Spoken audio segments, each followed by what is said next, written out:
warahmatullahi wabarakatuh. Bismillahirrahmanirrahim. Innal hamdalillah nahmaduhu wa nasta'inuhu wa nastaghfiruh. Wa na'udzu billahi min shururi anfusina wa sayyiati a'malina. Man yahdihillahu fala mudilla lahu wa man yudlil fala hadiya lahu. Wa asyhadu an la ilaha illallah wahdahu la syarika lahu wa asyhadu anna Muhammadan abduhu wa rasuluh. Tsumma amma ba'd. Jemaah sekalian yang insyaallah dirahmati oleh Allah Subhanahu wa taala, kita lanjutkan kembali insyaallah kajian kita Adab Mufrad. Insyaallah untuk siang hari ini yang kita bahas ini hadis yang ke-25. Bismillahirrahmanirrahim. Qala musannif rahimahullah wa nafa'ana bihi wa bi'il dawrin amin. Al-Uqbah bin Amir radhiyallahu anhu qala sami'tu Rasulullah sallallahu alaihi wasallam yaqulu man kana lahu thalathu banatin wa sabara 'alayhinna wa kasahunna min jidari kunna lahu hijaban minna. Ini hadis-hadis yang sahih. Kata Nabi Muhammad, man kana lahu thalathu banat, barang siapa yang memiliki 3 orang anak perempuan. Untuk masalah bilangan 3 anak perempuan ini bukan suatu batasan pengertian, karena sebagian dari riwayat bisa 2 anak perempuan ataupun bahkan mungkin 1 anak perempuan. Barang siapa yang memiliki 3 anak perempuan, wasabara 'alaihinna, dan dia bersabar mengurus mereka, wa kasahunna min jidati, dan memberi mereka pakaian dari kemampuan yang dimilikinya, kunna lahu hijaban minan nar, maka mereka bertiga ini bisa menjadi hijab ataupun penghalang bagi orang tersebut dari api neraka. Ini satu hadis. Hadis yang lain, man kana lahu thalathu banat, barang siapa yang memiliki 3 orang anak perempuan, yuwihinna, yang dia berikan naungan kepada mereka, wa yakfihinna, dan mencukupi mereka, wa yarhamuhunna, dan merahmati ataupun menyayangi mereka, faqad wajabat lahul jannatul albattah, maka secara pasti wajib untuk orang tersebut untuk mendapatkan surga. Kita tambah satu hadis lagi jemaah sekalian. Ma min muslimin tudriku ibnatan, barang siapa ataupun tidaklah ada seorang muslim yang dia mendapatkan atau memiliki 2 orang anak perempuan, fayuhsinu suhbatahuma, dan dia memperbaiki cara bergaul dengan mereka, illa adkhalatahul jannah, kecuali 2 anak perempuan tersebut memasukkan dia ke dalam surga. Jamaah sekalian, kalau kita perhatikan bahwa dari hadis yang pertama sampai hadis yang kedua berkaitan dengan masalah seorang yang memiliki 3 orang anak perempuan. Sebagian dan riwayat tidak dikaitkan dengan masalah bilangan-bilangannya. Di saat sebagian dan sahabat kalau memiliki 2 anak perempuan bagaimana? 2 anak perempuan bisa.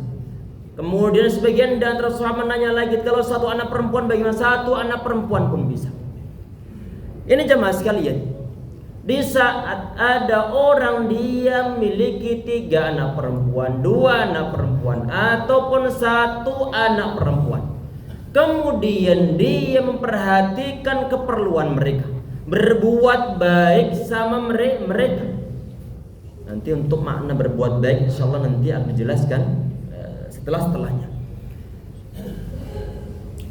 Orang tersebut akan terhalang dari api neraka, ataupun adanya tarbiyah yang diberikan, perhatian yang dia berikan, menyebabkan orang tersebut wajib untuk dimasukkan ke dalam surga.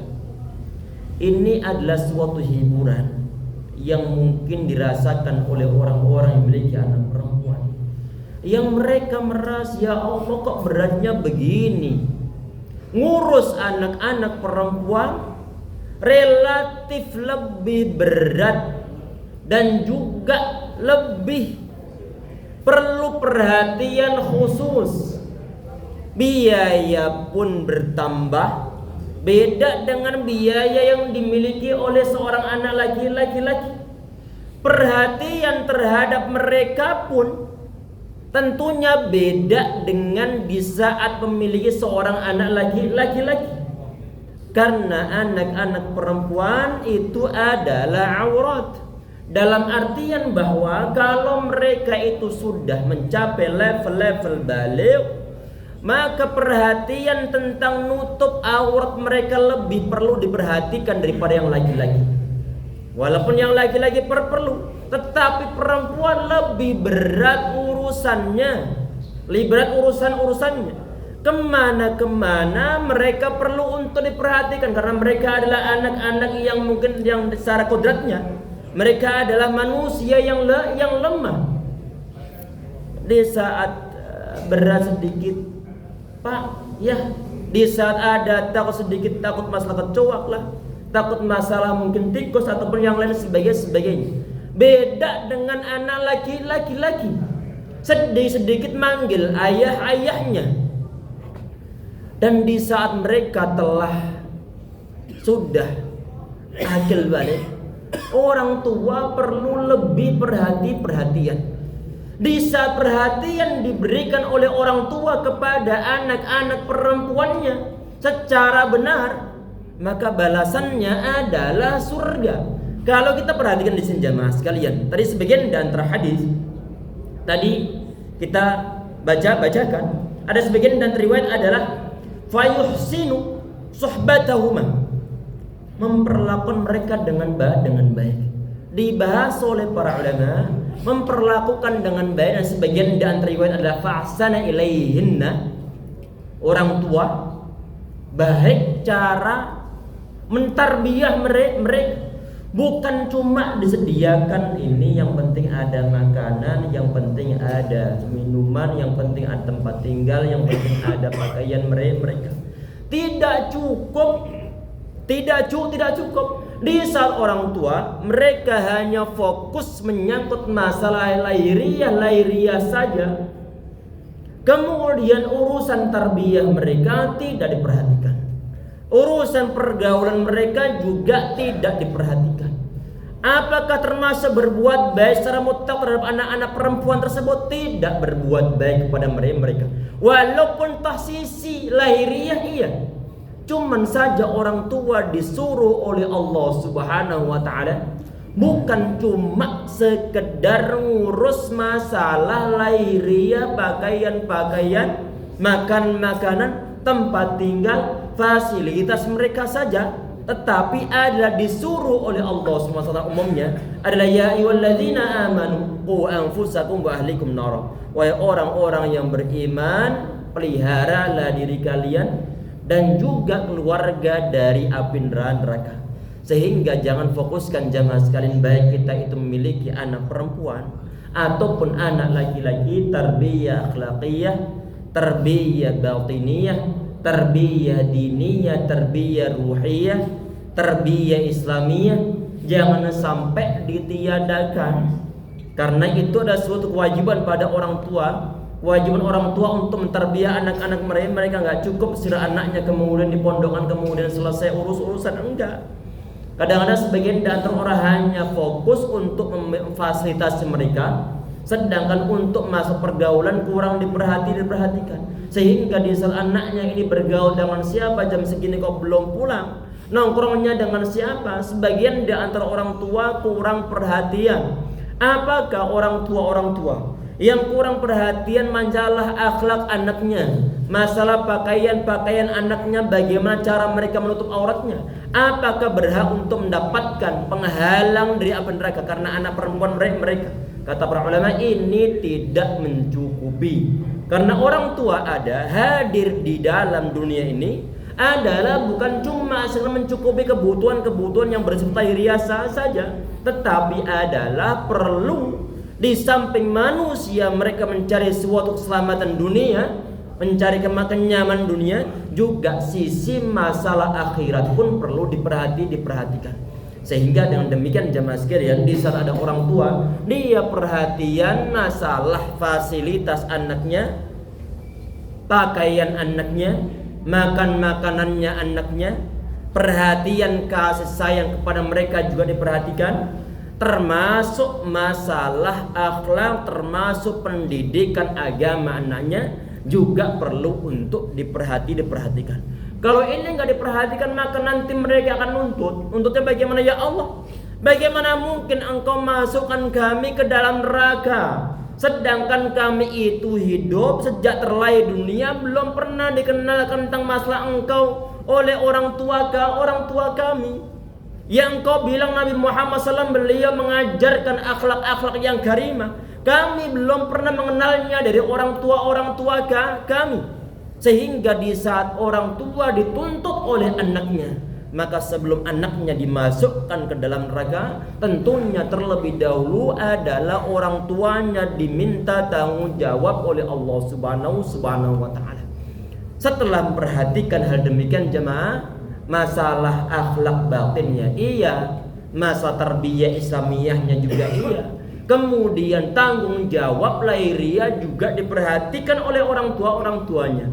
Kata para ulama, baru kemudian hadis ini berlaku di saat ada seorang yang memiliki anak perempuan berjumlah 3 ataupun berjumlah 2 ataupun berjumlah 1. Di saat benar-benar ditarbiyah, benar-benar kasih sayang diberikan kepada mereka, maka anak-anak perempuan tersebut bisa menjadi suatu penghalang dari orang tuanya untuk dimasukkan ke dalam neraka.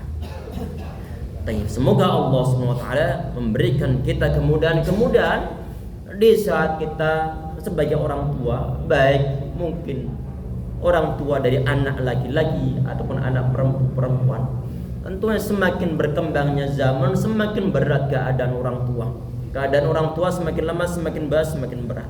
Karena dituntut perlu perhatian terhadap anak-anaknya lebih besar daripada zaman-zaman dahulu. Zaman dahulu belum ada HP, belum ada televisi, belum ada internet. Yang mana sebagian di antara kejadian, sebagian di antara keburukan yang ada di zaman saat ini, faktornya adalah kurang bijak dalam menggunakan internet. Orang tua yang hanya fasilitasi anak-anak mereka tentang teknologi, sedangkan kontrol tidak diberikan. Sehingga ini nanti menjadi bumerang terhadap orang tuanya. Sehingga okelah kalau seandainya berusaha untuk mengenalkan anak-anak tentang teknologi, tetapi perlu untuk dikontrol, perlu untuk dijadwal, perlu untuk dikenalkan kewajiban yang lainnya. Jangan sampai nanti adanya HP yang mereka miliki, teknologi yang ada pada mereka, menyebabkan mereka jauh dari orang tua, menyebabkan mereka jauh dari Allah Subhanahu wa taala. Mau gak mau orang tua nanti yang kena getah-getahnya. Karena kenapa? Adanya HP yang dipegang oleh anaknya adalah dari orang tuanya. Bahkan sebagian di antara orang tua sudah sejak kecil anak-anaknya mereka terlahir, ataupun saja mereka sudah mulai untuk mengenal sekitarnya, sudah langsung diberikan HP tanpa ada satu kontrol sama sekali.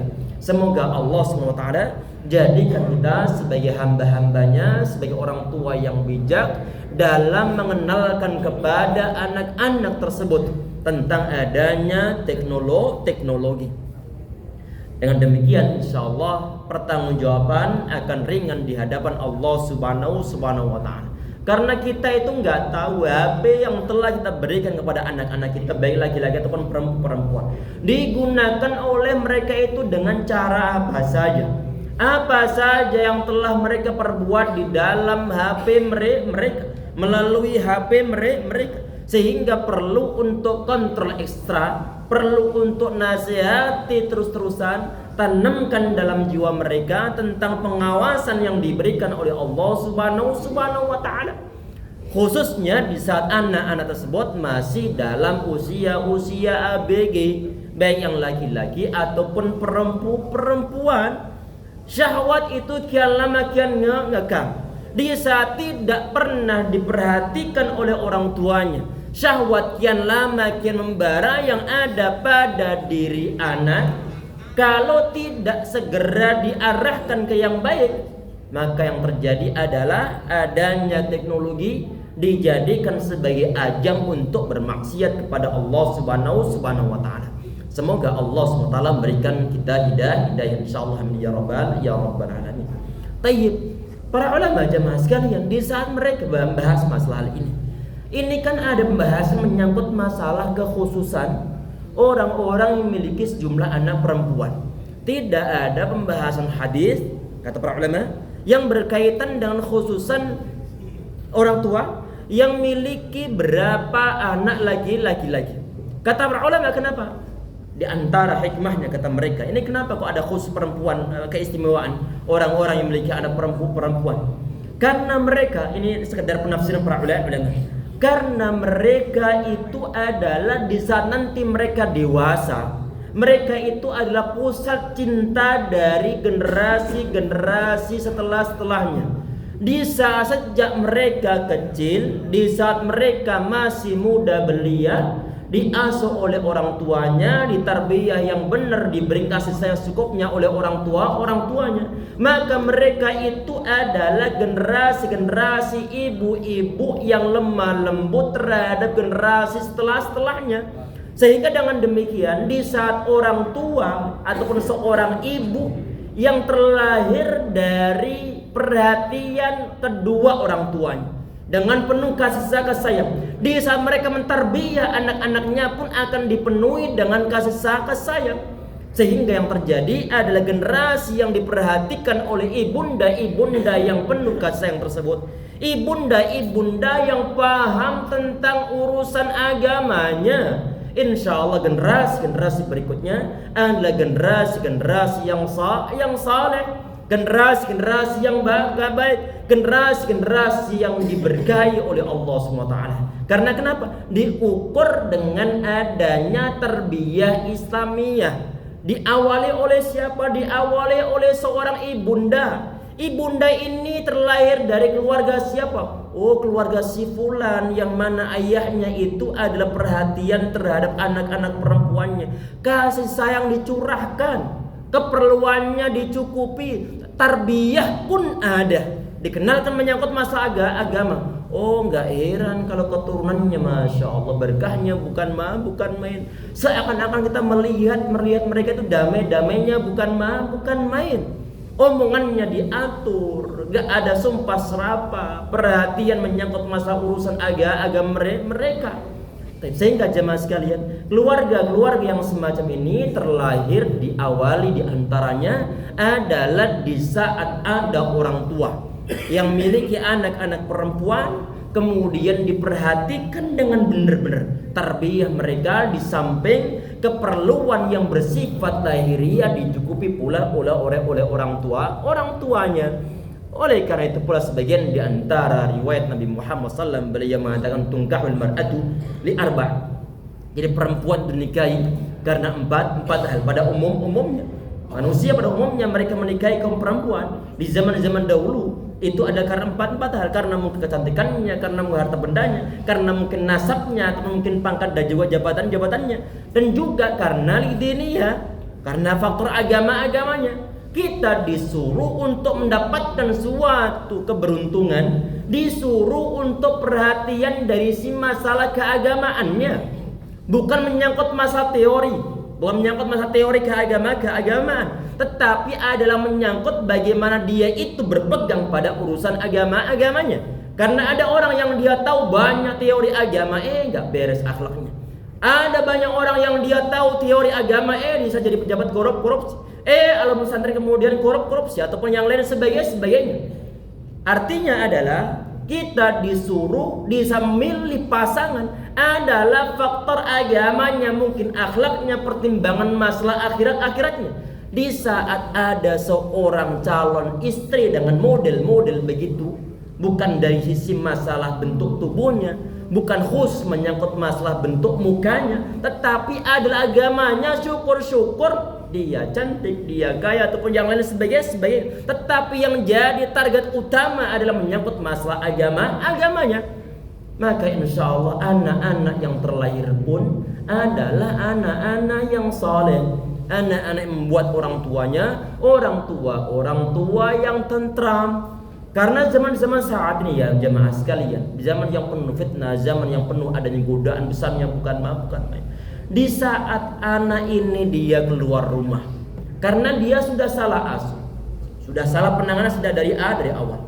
Saat anak ini dia keluar rumah, jangan-jangan nanti dia nongkrong sana, jangan-jangan nanti dia mencuri, jangan-jangan nanti dia kabur lagi, jangan-jangan nanti dia jambret, jangan-jangan nanti dia pacaran, jangan-jangan dia nanti mabuk, jangan-jangan jangan-jangan yang ada ini. Kenapa muncul awal-awal? Muncul awal-awal adalah adanya orang tua yang tidak perhatian kepada anak-anaknya sejak anak-anaknya terlahir. Tidak berusaha untuk ditarbiyah dengan benar-benar, sehingga di saat orang tua dia melepaskan anaknya keluar rumah, kata-kata jangan-jangan itu berbagai macam jangan-jangan muncul di otak orang tuanya. Karena kenapa? Karena sisi kepercayaan terhadap anak sudah mulai nipis. Pengkhianatan demi pengkhianatan dilaksanakan oleh anak. Anak tidak megang amanah. Anak mereka berdua berdusta. Sehingga orang tuanya untuk percaya anaknya beratnya bukan main. Beda dengan misalnya anak-anak ini sudah dari awal dia ngikut orang tuanya, diarahkan dengan benar. Khususnya untuk anak-anak perempuan. Di saat mereka keluar rumah pun orang tua nggak akan khawatir. Di saat dibilang anak begini, insya Allah anak percaya sama anak-anak. Karena anak benar-benar tahu karakter mereka. Karena mereka bersama dengan anak dan mereka nggak pernah berdusta. Misalnya saja kepercayaan yang diberikan oleh orang tua tersebut itu diantaranya ditimbulkan oleh adanya tarbiyah ataupun adanya ihsan yang diberikan oleh orang tua terhadap anak-anak yang laki-laki ataupun anak yang perempuan. Semoga Allah berkahi seluruh keturunan kita semuanya. Perlu perjuangan yang ekstra untuk menjadikan mereka sebagai makhluk ataupun generasi akhir zaman, generasi yang digilas dengan teknologi. Semoga Allah membimbing mereka semuanya. Dan insya Allah kita sebagai orang tua insya Allah tidak akan terlambat dalam mentarbiyah mereka. Perlu untuk kita ketahui, kita perlu untuk mengaji. Sehabis mengaji kemudian mengetahui teori-teori tentang masalah syariat agama Islam, kemudian kita praktekkan terhadap anak-anak kita. Orang-orang yang tidak perhatian dengan pendidikan agamanya, tidak perhatian dengan ngajinya, bagaimana mungkin bisa untuk mentarbiyah anak secara Islami? Keinginan ada, keinginan orang tua untuk memiliki anak-anak yang saleh itu ada. Dan sedih di saat anaknya itu suka untuk membantah orang tuanya. Bantah dia sedihnya bukan main, tetapi untuk action orang tua bisa mentarbiyah anaknya.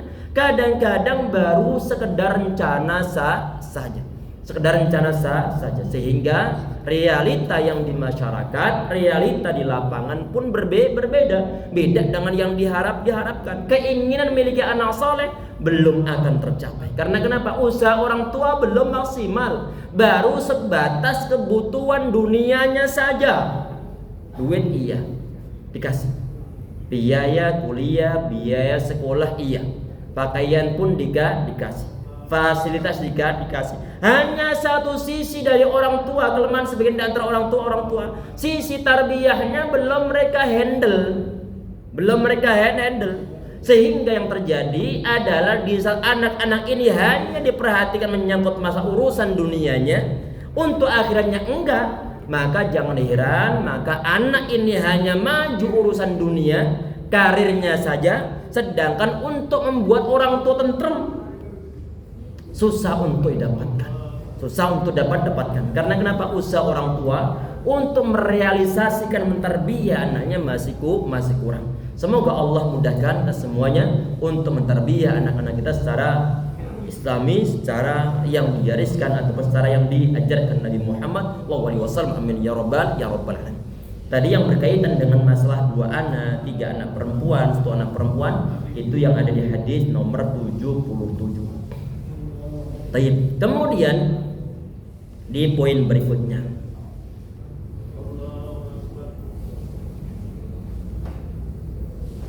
An Abi Sa'id Al-Khudri radhiyallahu anhu, dari sahabat Abu Sa'id Al-Khudri radhiyallahu anhu, anna Rasulullah sallallahu alaihi wasallam qala, Nabi Muhammad sallallahu beliau bersabda, la yakunu li ahadin thalathu banatin, tidaklah seorang memiliki 3 anak perempuan, atau thalathu akhawatin, ataupun 3 saudara perempuan, fayuhsinu ilaihinna, lalu ia berbuat baik pada mereka, illa dakhala jannah, kecuali melainkan orang tersebut ia masuk ataupun akan masuk ke dalam surga.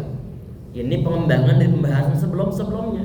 Kalau sebelumnya memiliki 3 orang anak, lah perempuan. Untuk yang ini, di samping memiliki 3 orang anak perempuan, ada pula yang memiliki 3 orang saudara perempuan. Itu pun sama. Di saat saudara perempuan yang mungkin sebagian di antara mereka belum bekerja, sedangkan antum yang bekerja, yang memfasilitasi mereka, yang menafkahi mereka, yang mencukupi kebutuhan mereka, kemudian antum bersabar untuk menafkahi mereka. Perhatikan tadi itu fayuhsinu ilaihinna, berbuat baik sama mereka, tidak hanya fokus menyangkut masalah kebutuhan lahiriah, walaupun itu merupakan suatu kebaikan, karena termasuk di antara bentuk sedekah adalah sedekah yang diberikan terhadap famili ataupun keluarga, termasuk di antara sedekah yang terbaik. Jangan sekalian, di saat ada orang dia itu memberikan nafkah terhadap saudara-saudara perempuannya, berbuat baik sama mereka, di antara bentuk berbuat baik itu adalah di saat sudah berbuat baik tidak disebut-sebut lagi, tidak dibeber-beberkan lagi, tidak disebut-sebutkan kemudian dia bilang, kalau aku nggak nolong ente nggak akan begini-begini. Sekarang kok lupa pada ana. Ini termasuk di antara hal yang tidak termasuk dalam kategori ihsan. Sehingga di saat sudah berbuat baik, lupakan saja perbuatan baik tersebut. Sehingga kita itu nggak akan ngarap-ngarap. Walaupun sebaliknya bagi orang yang pernah diberikan jasa terhadap dirinya, perlu untuk diingat, perlu untuk berusaha membalasnya. Tetapi dari sisi orang yang berbuat baik, segera lupakan, karena kita sedang bermuamalah dengan Allah SWT untuk mengharapkan pahala dari Allah SWT, bukan balasan dari mereka. Kemudian di poin berikutnya,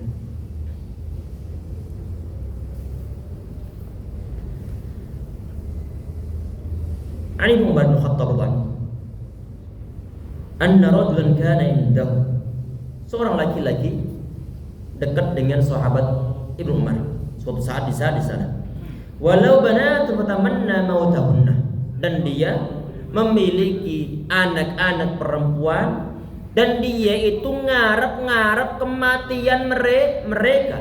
Ngarep-ngarep kematian mereka. Berarti jamaah sekalian, di zaman-zaman dahulu, zaman-zaman pra-Islam, bahwa orang-orang Arab jahiliyah idza busyira ahadun bil unsa dhalla wajhuhu muswadda wa kadhib, di saat mereka itu mendapatkan suatu berita bahwa istrinya telah melahirkan seorang anak perempuan, maka mukanya itu memerah, mukanya itu menanggung malu. Sehingga mereka itu berharap bahwa kalau seandainya anak perempuan ini mereka mati saja. Sehingga sebagian di antara mereka, ini jelas oleh para ulama membahas masalah tersebut, adalah di saat istri mereka sedang hamil tua, sengaja disediakan lubang. Di saat yang terlahir itu adalah anak perempuan, langsung diuruk di sana. Na'udzubillah. Orang-orang zaman jahiliyah, zaman dahulu, mereka itu nggak ngarep-ngarep sedikit pun anak-anak perempuan, karena dianggap bahwa mereka itu adalah aib di masyarakat. Ini adalah di Arab jahiliyah zaman dahulu, nggak ada penghargaan sama sekali. Dianggap bahwa mereka itu adalah barang yang bisa untuk diperjualbelikan, nggak ada arti sama sekali, nggak bisa untuk bekerja secara maksimal di zaman dahulu.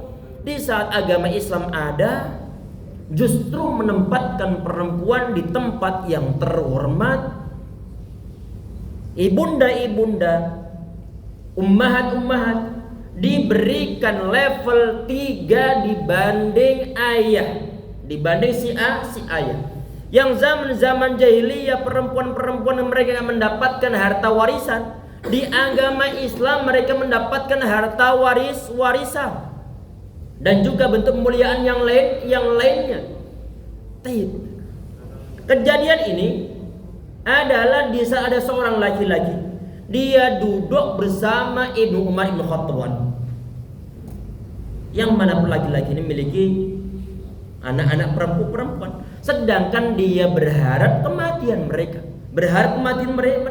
Faghadiya Umar, Ibnu Umar beliau marahnya bukan main. Faqala anta tarzuquhunna, kemudian beliau mengatakan, apakah ente ngasih rezeki pada mereka? Karena di antara sebab orang-orang zaman-zaman dahulu, mereka itu tidak ingin anak perempuan, karena zaman-zaman dahulu mereka tidak bisa untuk bekerja. Yang bekerja, yang berdagang, yang kuat fisiknya itu adalah kaum laki-laki. Sehingga di saat ada anak perempuan yang mereka terlahir dari seorang ibu, maka dikira bahwa mereka itu ini ngurangi jatah rezeki yang ada pada mereka, ngurangi pemasukan mereka. Nggak bisa memberikan suatu pemasukan, tapi justru sebaliknya. Kemudian diingkari oleh Umar bin Khattab, anta tarzuquhunna, apakah ente ngasih rezeki pada mereka? Kalau faktor orang nggak ingin anak hidup itu adalah karena faktor khawatir miskin, khawatir nanti nggak bisa makan, maka ini adalah kesalahan fatal yang dimiliki oleh manusia. Karena yang ngasih hidup, yang ngasih rezeki itu adalah Allah Subhanahu wa taala, Allah yang menanggungnya. Wa min dabbatin fil ardi illa 'ala Allahi rizquha, dan tidaklah ada sesuatu yang melati di muka bumi kecuali Allah ngasih rezeki mereka. Allah yang nanggung rezekinya. Bagaimana mungkin kemudian ada orang yang membunuh anaknya karena faktor khawatir hidup miskin, sehingga di sana ada orang laki-laki kemudian dia ingin berharap bahwa anak-anak perempuannya adalah mati saja, diingkari oleh sahabat Ibnu Umar Ibn Khattab radhiyallahu anhu. Kemudian di poin berikutnya, qala Abu Bakar Siddiq radhiyallahu anhu, sahabat Abu Bakar Siddiq radhiyallahu anhu, beliau mengatakan suatu saat, wallahi ma'al wajhil ardi rajulun ahabbu ilayya min Umar. Kata sahabat Abu Bakar Siddiq, demi Allah, gak ada seorang laki-laki pun yang lebih aku cintai daripada sahabat Umar bin Khattab. Falamma kharaja raja'a, di saat beliau keluar kemudian beliau baliklah lagi. Kaif halaftu, tadi ana bilang apa? Kata beliau, bagaimana tadi ana bersumpah? Kemudian bunayya, faqultu lahu faqala azzu alayya wal wadu al-wat. Ini adalah bentuk pengingkaran dari Aisyah radhiyallahu anha, yang mana beliau merasa bahwa ternyata beliau tidak lebih dicintai daripada sahabat Umar ibn Khattab radhiyallahu anhu. Artinya bahwa walaupun tadi zaman para sahabat radhiyallahu anhu ajma'in, kadang-kadang kan jelas bahwa agama Islam memuliakan anak-anak perempuan. Tetapi kadang-kadang sebagian di antara orang-orang yang hidup di zaman tersebut kadang-kadang kelepasan dalam bicara, kemudian diluruskan oleh anak perempuannya sendiri. Kemudian di poin berikutnya, An Adi bin Thabit qala sami'tu al-Bara bin Azib radhiyallahu anhu, beliau berkata, ra'aitu an-nabiy sallallahu alaihi wasallam ala atiqi. Ini beliau bercerita, sahabat Al-Bara bin Azib, beliau bercerita tentang sikap yang ditunjukkan oleh Nabi Muhammad SAW terhadap anak-anak kecil, lebih khusus lagi adalah keluarga kecil beliau. Siapa ini? Adalah cucunda beliau. Ra'aitun Nabi sallallahu wal Hasan ala atiqi. Aku melihat Nabi Muhammad sallallahu. Sedangkan Al Hasan ibn Ali, cucu Nabi Muhammad sallallahu, beliau berada di atas pundak Nabi Muhammad sallallahu. Beliau berada ditaruh di atas di sini. Wa huwa yaqul, kemudian Nabi Muhammad SAW beliau mengatakan, Allahumma inni uhibbu fahibbah. Ya Allah, sesungguhnya aku mencintai Al-Hasan ini, mohon engkau cintai dia. Ini diantara bentuk kasih sayang dari Nabi Muhammad terhadap keturunan beliau. Tidak gengsi untuk meletakkan anak-anak beliau ataupun cucu beliau ditaruh di atas pundak-pundaknya, sehingga dekatnya bukan main Nabi Muhammad dengan cucu-cucu beliau, sehingga di saat salat kadang-kadang Al-Hasan sama Al-Husain nangkring di atas punggung Nabi Muhammad SAW, sehingga menyebabkan Nabi Muhammad SAW beliau tidak segera bangkit dari tempat sujud-sujudnya. Dikhawatir oleh para sahabat. Ini kenapa Nabi Muhammad SAW beliau nggak langsung bangun? Sudah lumayan lama. Tapi ternyata di saat para sebagian dan mereka angkat kepalanya karena khawatir, mereka melihat bahwa di atas Nabi Muhammad SAW ada Al-Hasan sama Al-Husain. Intinya bahwa sosok Nabi Muhammad SAW walaupun beliau itu kepala negara, kepala pemerintahan, beliau adalah seorang nabi, seorang sayyidul mursalin, tidak gengsi untuk dekat dengan keluarga beliau, termasuk anak-anak kecil di zaman Nabi Muhammad SAW. Sehingga sebagian dan riwayat Nabi Muhammad SAW beliau kadang-kadang sengaja mengunjungi para ataupun kabilah Ansar ataupun sahabat Ansar, kemudian mengucapkan salam kepada anak-anak kecil mereka, wa yamsahu ru'usahum, dan juga mengusap kepala-kepala mereka.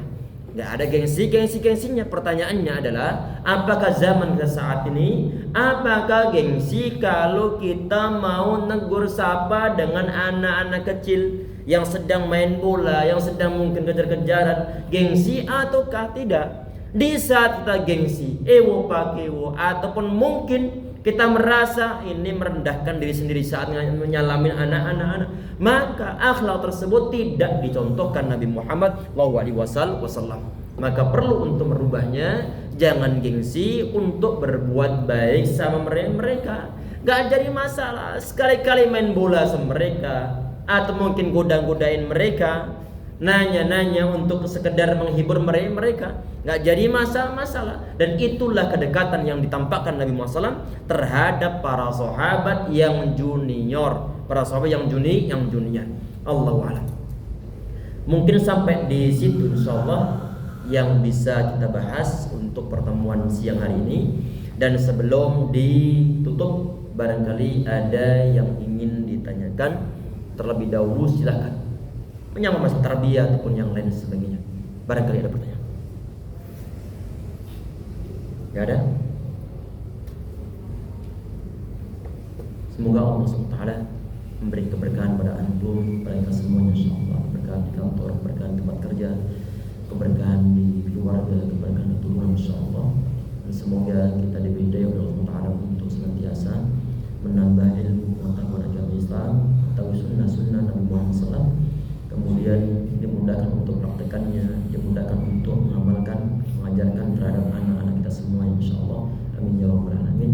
Dan yang perlu dipahami bahwa itu adalah sebagai suatu kunci kita itu diselamatkan oleh Allah SWT dari kobaran api neraka. Semoga hal ini kita pahami dan tertanamkan dalam hati kita, kemudahan, keberkahan, terselamatkannya kita dari api neraka. Di antaranya tentunya adalah dengan memperhatikan tentang ajaran yang dibawa Nabi Muhammad SAW, yang diperintahkan oleh Allah SWT.